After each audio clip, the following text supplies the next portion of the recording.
meu povo e minha pova! Tudo bem com vocês? Espero que vocês estejam ótimos. Sejam todos mais uma vez super bem-vindos aqui ao canal, ao Estudo Bíblico Diário da Igreja Evangélica Jeová Shammah, onde nós fazemos todos os dias a leitura da Bíblia em ordem cronológica, ou seja, na ordem dos acontecimentos. Bom, nós já estamos falando aqui sobre os 10 mandamentos, sobre as leis, sobre os escravos, sobre os senhores, enfim, de tudo que Deus está ordenando ali no tempo da lei, né?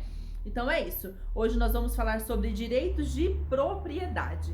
Tá em Êxodo capítulo 21. Você pode acompanhar essa leitura aí na sua própria Bíblia. Apesar de estarmos fazendo a leitura na ordem cronológica, os versículos, é tudo igual, exatamente tudo igual. Talvez a minha Bíblia seja mais atualizada no termo do nosso linguajar dos dias de hoje, uma linguagem mais atual, tá? Porém, se você for lá em Êxodo capítulo 21, você vai ver exatamente o que eu estou lendo aqui, tá? Que diz assim, ó: se alguém abrir ou deixar aberta uma cisterna, não tendo o cuidado de tampá-la, e um jumento ou um boi nela cair, o dono da cisterna terá que pagar o prejuízo, indenizando o dono do animal, e ficará com o animal morto. Se o boi de alguém ferir o boi de outro e o matar, venderão um boi vivo e dividirão em partes iguais, tanto o valor do boi vivo como o animal morto. Contudo, se o boi costumava chifrar e o dono não o manteve preso, este terá que pagar boi por boi e ficará com o que morreu. A gente vê isso aqui como se tivesse um manual de instruções, né? É como se houvesse uma lei, uma legislação. Se tudo isso acontecesse, tudo que eu li para vocês hoje, que a gente vai continuar lendo, e que eu li para vocês ontem, é como se houvesse ali um código de defesa do consumidor, como se houvesse ali os códigos penais. Olha, se acontecer isso, vamos consultar aqui o que Deus falou. É para fazer isso. Ó, um boi morreu, um boi matou, um boi chifrou, vamos ver o que Deus fala assim. É como exatamente isso. É como se ele estivesse escrevendo ali um manual de instruções, uma legislação, né? Um direito do consumidor. Deu para entender o que eu quero dizer? É mais ou menos isso que Deus está fazendo. Então ali era um manual de instruções com tudo que as possíveis causas, possíveis acontecimentos que pudessem acontecer ali, já podia consultar o que Deus falou, né? Qual é a ordem que Deus deu sobre aquele determinado assunto. Continuando. Se alguém roubar um boi ou uma ovelha e abatê-lo ou vendê-lo, terá que restituir 5 bois pelo boi e 4 ovelhas pela ovelha.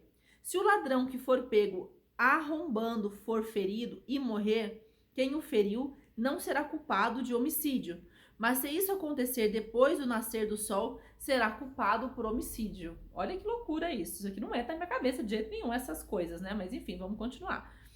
O ladrão terá que restituir o que roubou, mas se não tiver nada, será vendido para pagar o roubo. Se o que foi... Acho justo.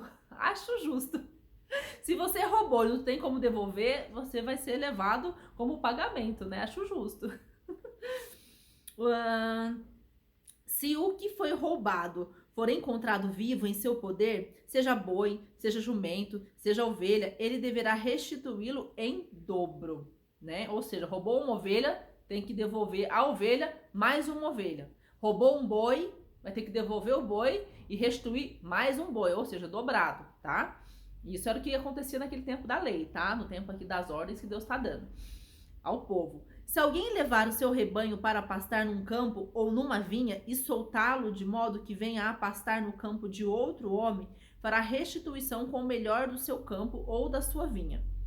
Se um jogo, tudo é se, né? Se acontecer isso, se acontecer aquilo, vocês vão fazer isso.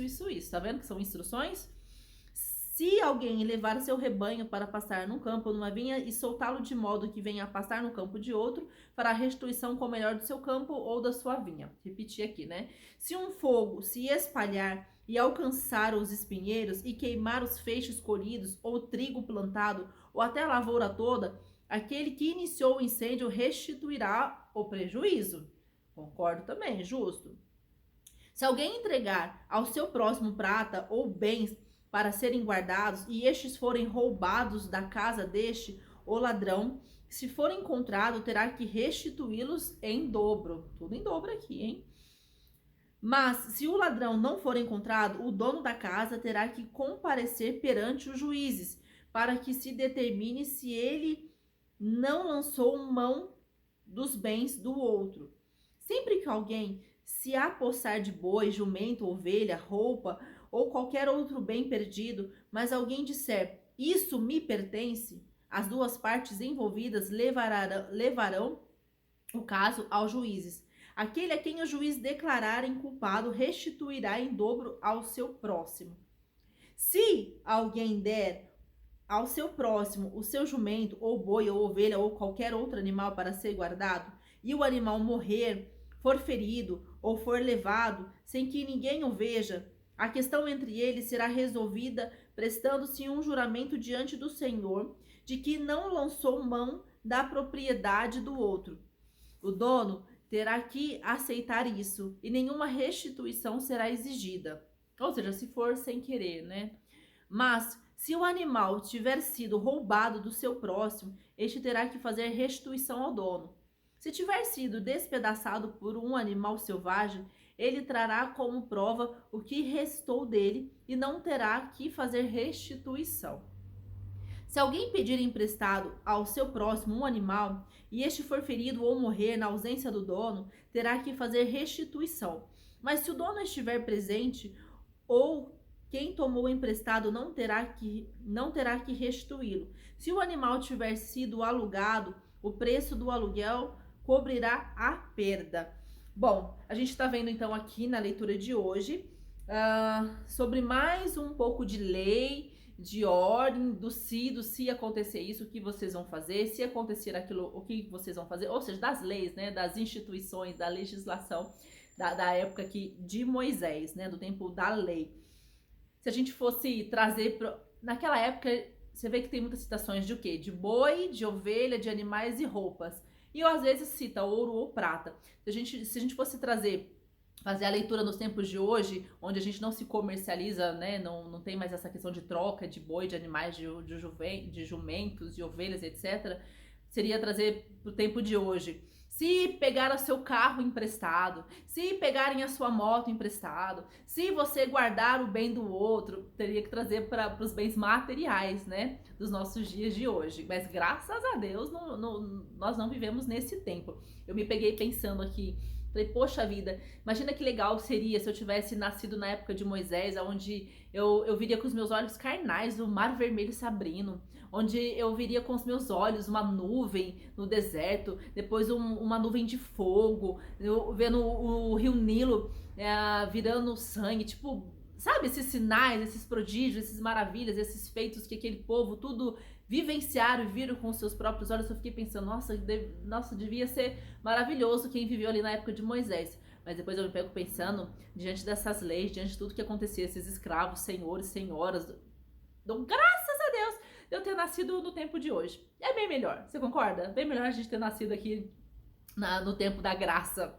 Apesar de não virmos o Mar Vermelho se abrindo, pelo menos a gente não tem mais essa questão de escravo, de senhor, de senhora, do jumento, do boi, dessas outras coisas, né? Bom, meus amores, então é isso, falei demais. Vou finalizando então o vídeo por aqui, mas já vou gravar pra vocês então amanhã, será o nosso último vídeo da semana, porque na semana que vem tem muito mais conteúdo aqui pra vocês. Tá bom, meus amores? Então é isso, vou ficando por aqui. Beijo no coração de vocês, fiquem com Deus e até amanhã. Beijo!